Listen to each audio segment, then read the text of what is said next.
Olá, meu nome é Charles Wenderson. Meu comentário hoje é sobre a pandemia. E mais uma vez, usam a pandemia para atacar o governo federal. O pior de tudo é perceber que o povo não aprendeu nada. Eu observo tudo o que vem acontecendo e ainda me recuso a acreditar que o povo seja tão burro, seja tão manipulável.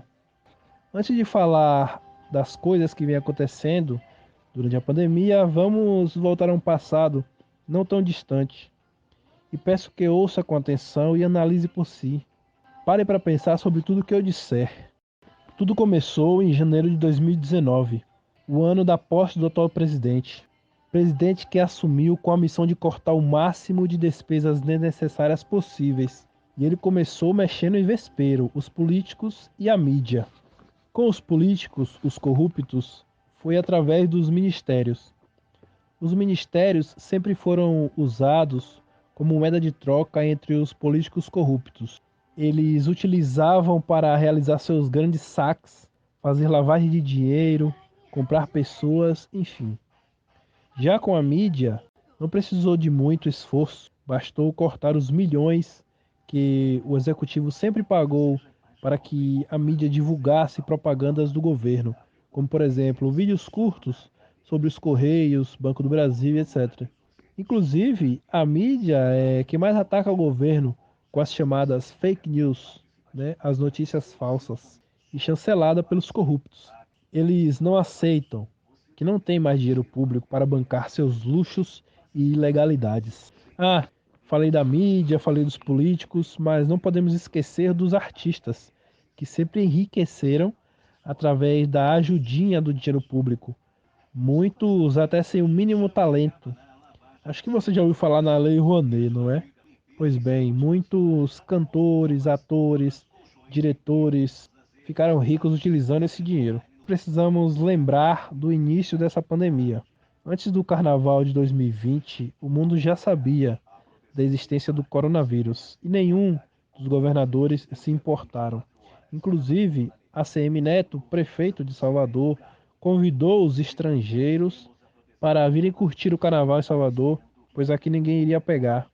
Logo após a pandemia ter início, o STF, o tal Tribunal Federal, onde dizem haver juristas, eu nunca vi, decretou que os governadores e prefeitos tomassem a frente no combate à pandemia, ficando por conta do governo federal o envio de dinheiro. Quero informar aos desinformados e lembrar aos esquecidos que entre julho e outubro, o estado do Amazonas desativou 85% dos leitos de UTI. Colocando por baixo, o Amazonas recebeu, só para combater o vírus, em torno de 10 bilhões de reais. Essa informação você mesmo pode conferir no portal da Transparência. O governo federal já liberou em torno de 600 bilhões para todo o Brasil só nas questões relacionadas à pandemia. Para não ficar muito longo este áudio, irei direto ao ponto. Os políticos são meros administradores que recebem muito mais do que o merecido. Os governadores estão recebendo verba necessária para agir na contenção do vírus. Graças ao STF, eles têm autonomia para fazerem o que bem entendem.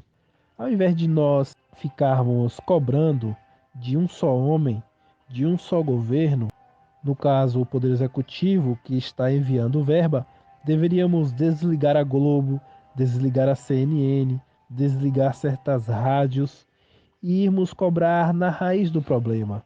Cobrar de quem está causando toda essa bagunça, que são prefeitos, governadores e os falsos juristas do STF. Precisamos cobrar dos vereadores para que cobrem dos prefeitos a prestação de contas. Precisamos cobrar dos deputados estaduais que pressionem os governadores a darem satisfação desses bilhões. O governador Rui Costa, por exemplo, deu sumiço em 49 milhões que deveriam ser investidos na compra de respiradores. Mas até agora nenhuma palavra sobre isso. E ele vive tentando tirar o foco com ataques ao governo federal, sendo que ele é o responsável. Lembra quando eu falei que Bolsonaro cortou a mamata dos políticos corruptos? Pois bem, para onde você acha que está indo os bilhões enviados pelo governo federal. Ano que vem tem eleição para presidente, governador e deputados federais. Se hoje Manaus está sem cilindro de oxigênio, o governo do estado precisa dar conta dos bilhões, não acha? Está na hora das pessoas deixarem de burrice e focarem nos verdadeiros responsáveis, nos responsáveis por administrar o dinheiro da pandemia. Não se engane, eles não se importam se vão morrer 1.000 ou 100.000. Eles querem causar baderna para tirarmos o foco deles, para que dessa forma possam encher os bolsos sem serem perturbados enquanto as pessoas continuam morrendo nos hospitais. Você tem duas opções: ou você acorda ou você morre. Deus abençoe o Brasil.